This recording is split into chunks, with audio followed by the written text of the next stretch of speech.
छोटी सी बहू पार्ट 2। मुंह दिखाए के समय हुई गलती के बाद निशा नहीं चाहती थी कि अब उससे कोई भी गलती हो जिससे सास रमा नाराज हो जाए। लेकिन सच्ची बात तो ये थी कि निशा के अंदर ऐसा कोई गुण भी तो नहीं था जिससे वो अपनी सास का दिल जीत ले। उसने आज तक कभी अपने हाथ से चाय तक बनाकर नहीं पी थी। मेरी तो कमर में दर्द रहने लगा है, इसलिए अब घर की जिम्मेदारियां तेरे ही भरोसे है। अब ये 8 बजे तक सोने से काम नहीं चलेगा।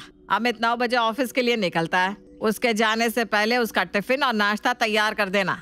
रमा के कहने पर अगले दिन निशा सुबह 5 बजे का अलार्म लगाती है, लेकिन आदत न होने के कारण अलार्म बजने पर भी उठ नहीं पाती। जब 6 बजे उसकी आंख खुली तो हड़बड़ी में रसोई में आकर खाना बनाने की तैयारी करने लगती है। अरे बेटा, ये क्या कर रही हो तुम? गाउन पहन कर ही रसोई में आ गई? इतना भी नहीं पता कि सुबह उठकर पहले नहाया जाता है, उसके बाद ही रसोई में आना चाहिए। नहाना तो दूर की बात, तुमने तो कपड़े भी नहीं बदले। कम से कम ये नाइट गाउन तो बदल कर कमरे से निकलना चाहिए था। सॉरी मम्मी जी, वो मैंने सुबह 5 बजे का अलार्म लगाया था, लेकिन मेरी नींद खुलने में देरी हो गई। लेट हो रहा था ना, तो हड़बड़ाहट में ऐसे ही भागकर रसोई में आ गई। रमा की तिरछी नजरों से बचने के लिए निशा भागते हुए बाथरूम की ओर जाती है और 5 मिनट के अंदर नहाकर कपड़े बदलकर रसोई में आ जाती है। उसके बाद पति के लिए नाश्ता और टिफिन बनाकर रख देती है और अपने कमरे में जाकर सफाई करने लगती है। कुछ देर बाद सास रमा की आवाज उसे सुनाई देती है। निशा बहू, तुमने बस अमित का ही टिफिन बनाकर रख दिया है? सुमित और धीरज भी तो कॉलेज जा रहे हैं ना, उनके लिए टिफिन नाश्ता कुछ नहीं? ऐसे घर चलाओगी तुम?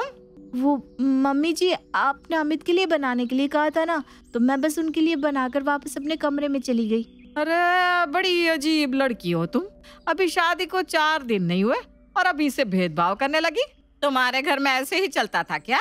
तुम्हारी भाभी सिर्फ तुम्हारे भैया के लिए ही खाना बनाती थी? तुम्हारा और तुम्हारे पापा मम्मी का खाना कोई और बनाता था क्या?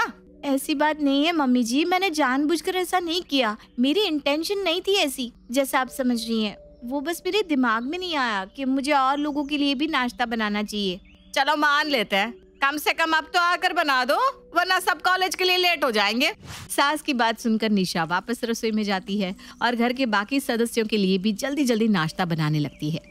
क्योंकि निशा ने कभी घर में काम किया नहीं था, इसलिए छोटे से छोटा काम भी उसे पहाड़ की तरह नजर आ रहा था। घर में 6 लोगों के लिए खाना नाश्ता बनाने में उसे घंटों लगते और उतने में ही निशा थक कर चूर हो जाती। पता नहीं किसने ये नियम बनाया कि रोटियों को गोल ही होना चाहिए। अब रोटी तो रोटी है, चकोर बने या गोल, जाना तो सब पेट में ही है ना। लेकिन नहीं, सबको एकदम गोल रोटी चाहिए। गोल रोटी बनाने में मेरे पसीने छूट जाते हैं। ऊपर से पता नहीं इन रोटियों को मुझसे क्या बैर है कि तवे पर जाकर ये फूलती नहीं। और फिर मम्मी जी मुझे 10 बातें सुनाती हैं।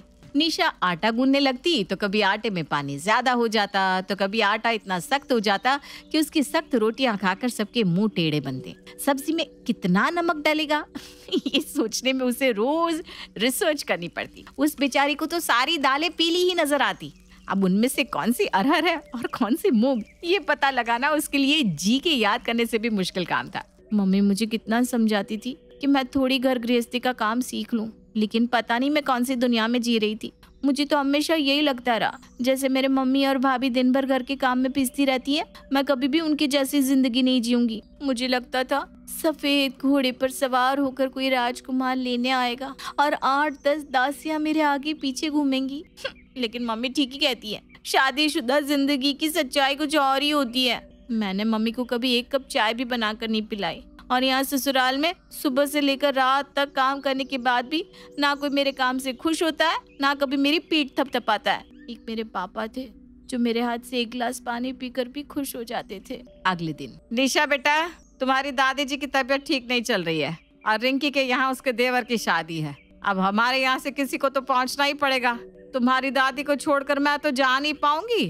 तुम घर की बड़ी बहू हो और मेरे बाद ये सारी जिम्मेदारियां तुम्हारी ही है, तो तुम अमित के साथ शादी में चली जाओ। मम्मी जी मैं अकेले? अरे बेटा, अब जिम्मेदारियां तो तुम्हें उठानी ही पड़ेगी ना। कल को तुम्हारे देवरों की शादी होनी है, सब तुम्हें ही तो करना है। अच्छा ठीक है। शाम के समय निशा तैयार होकर अमित के साथ शादी में पहुंच जाती है और रमा का दिया हुआ गिफ्ट ननद रिंकी को थमा देती है। शादी में जयमाला होने के बाद वो वापस अपने ससुराल लौट आती है। अगले दिन सवेरे ही रिंकी का फोन रमा के पास आ गया था। मम्मी, आपने क्या सोचकर भाभी को यहाँ भेजा था? आपको पता है भाभी ने लौटते समय मेरे ससुराल में किसी को विदाई नहीं दी। अब यहाँ मेरी सास ननद ताने मार मार कर मेरा जीना दुश्वार कर देंगी। हे भगवान, ये क्या कर दिया निशा ने। घर में सबसे बड़ी है लेकिन एक भी लक्षण इसके ऐसे नहीं है जो इसे बड़ी कहलाए। मैं तो जो भी जिम्मेदारी उसे सौंपूं ऐसा पानी सा फेर देती है। क्या बताऊं तुझे, सोचा था बहू आ रही है, अब जिम्मेदारियां उसे सौंप कर थोड़े दिन भजन कीर्तन करूंगी, 4 धाम यात्रा करूंगी। लेकिन निशा तो कोई भी काम सही से करना जानती ही नहीं। तू नाराज मत हो बेटा, निशा की तरफ से मैं बहन जी से माफी मांग लूंगी। तू अपने पास से सबको विदाई दे देना। हाँ, मैं तुझे बाद में भिजवा देती हूँ। किसी तरह रिंकी को समझा बुझाकर रमा ने फोन तो रख दिया था, लेकिन उसका पारा 7वां आसमान छू रहा था। निशा बेटा, जब बहन बेटी के घर जाते हैं तो छोटे बड़े सबको विदाई देकर आते हैं। हम मारवाड़ियों का ये प्रचलित रिवाज है।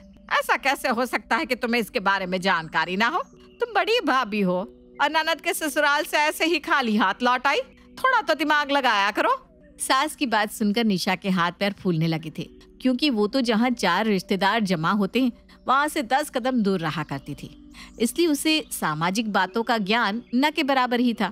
धीरे धीरे ये बात आई गई हो गई। एक दिन निशा दादी सास के साथ घर में अकेली थी और बाकी सभी लोग घर से बाहर गए हुए थे। दादी को नींद की दवाई देकर जैसे ही निशा हॉल में आई, मोबाइल पर सास रमा का फोन आया।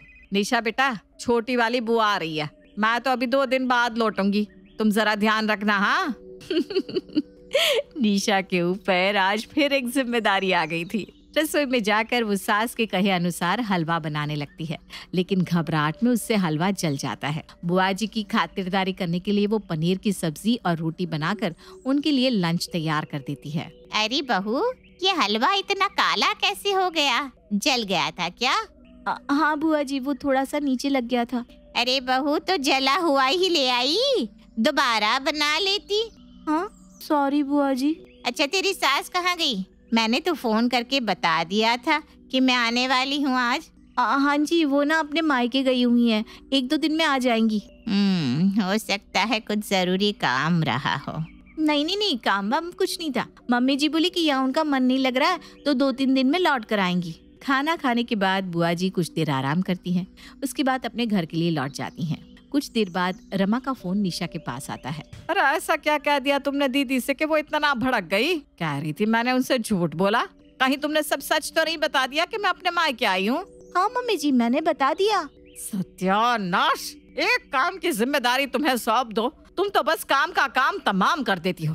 मैंने जीजी से कहा था मेरे दूर के भाई की तबीयत खराब है इसलिए जा रही हूँ, और तुमने उन्हें बताया मैं घूमने गई हूँ। वो कितना नाराज हो गई पता है? बोल रही थी अब कभी नहीं आएंगी तेरे हाथ का जला हुआ हलवा खाने। सास की बातें सुनकर अब तो निशा के सब्र का पैमाना छलक जाता है। फोन रखने के बाद, मुझे नहीं बनना है घर की बड़ी बहू, मुझसे नहीं हो पा रहा है, मैं ये सब नहीं झेल सकती। मैं चाहे जितनी कोशिश कर लूं, मैं एक अच्छी बहू नहीं बन सकती। निशा बिना किसी को बताए अपना सामान पैक करती है और मायके के लिए निकल जाती है। मैंने जीवन भर आपको अपना दुश्मन समझा और यही सोचती रही कि मम्मी को मेरी खुशियों से जलन होती है, जबकि आप तो मुझे आने वाले इन तूफान से बचाने की कोशिश कर रही थी। मुझे माफ कर दो मम्मी। वो सब तो ठीक है बेटा, लेकिन ऐसे अचानक कैसे? मम्मी, मैं सब कुछ छोड़कर आ गई हूँ। मैं आपकी छोटी बेटी बनकर ही खुश हूँ, मुझे बड़ी बहू नहीं बनना है। निशा की माँ उसे समझाने की बहुत कोशिश करती है, लेकिन वो कुछ भी समझने के लिए तैयार नहीं थी। उधर जब दादी सास को पता चलता है कि निशा घर छोड़कर चली गई, तो वो अपनी बहू रमा को बुलाती है। बेटा रमा, तूने बहुत गलत किया नई बहू के साथ। इतना बड़ा घर है और तू एक ही दिन में उससे सारी जिम्मेदारियां निभाने के लिए कहने लगी। मेहमानों की आओ भगत तक तूने उसके ऊपर छोड़ दी। गलती तो असल मायने में तेरी थी। तुझे इसे समझा बुझाकर पहले घर का काम सिखाना चाहिए। बड़ी बहू है इसका मतलब ये नहीं कि तुम बिल्कुल अपनी जिम्मेदारियों से पल्ला झटक लो। वो अभी बच्ची है, थोड़ा समय दो, धीरे धीरे सब समझ जाएगी। दादी के समझाने पर रमा को अपनी गलती का एहसास होता है और वो अपनी बहू को वापस ससुराल ले आती है। अब निशा घर की काम करती तो उसे ये डर नहीं सताता था कि उससे कोई गलती हो जाएगी।